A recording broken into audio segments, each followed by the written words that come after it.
Oakland, California. Stephen Curry isn't exactly known for speaking his mind.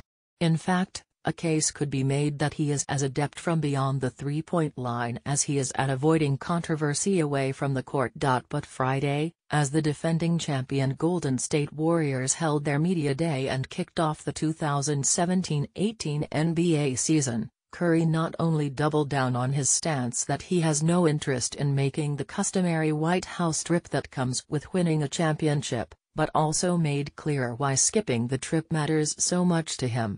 That we don't stand for basically what our president, the things that he said and the things that he hasn't said in the right terms, that we won't stand for it.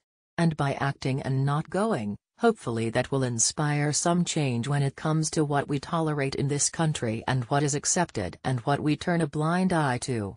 It's not just the act of not going. There are things you have to do on the back end to actually push that message into motion. You can talk about all the different personalities that have said things and done things, from Colin Kaepernick to what happened to Michael Bennett, to all sorts of examples of what has gone on in our country that we need to kind of change. And we all are trying to do what we can, using our platforms, using our opportunities to shed light on that. I don't think us not going to White House is going to miraculously make everything better, but this is my opportunity to voice that. Curry made it clear he wasn't speaking for his entire team, and noted that it still hasn't been decided if Golden State will, in fact, skip the White House visit this season.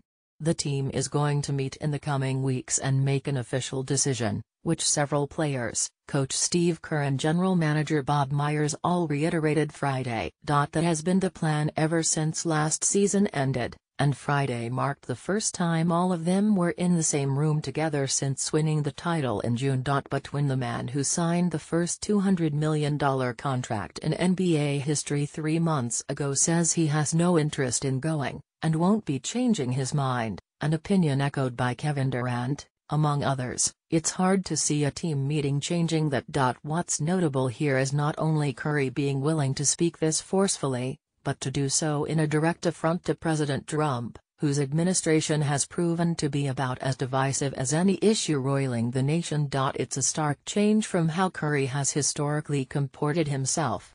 It's also one that everyone, given the nature of the topic, will notice. Curry, much like Derek Jeter, another superstar athlete with a pristine image, has always managed to deftly avoid such controversies.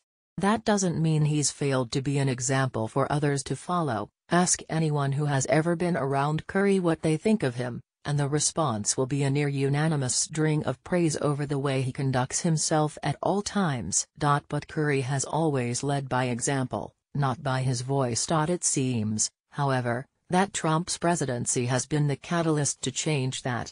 It began when Curry called out Kevin Plank, the CEO of Under Armour, the company of which Curry has become the face, for saying Trump was a real asset to the company during a CNBC interview in February. "I agree with that description," Curry told the Bay Area news group at the time. "If you remove the et. That might seem like a cute line to some. Coming from Curry, though, given his reticence about previously getting involved in such issues, it came with huge weight behind it. By the time he'd even said it, he'd spent time on the phone with Plank and others at Under Armour, and the company had quickly put out a statement explaining it was a diverse one that respects people from all walks of life. It was a response triggered, in no small part, by Curry's reaction to Plank's initial comment. Fast forward to June, after the Warriors won their second title in 3 seasons. Rather than dodge the subject of whether he was willing to attend the White House then, something he easily could have done, Curry spoke his mind. If it was up to him, he said then, he wouldn't be making the trip. He assured everyone in attendance Friday nothing had changed.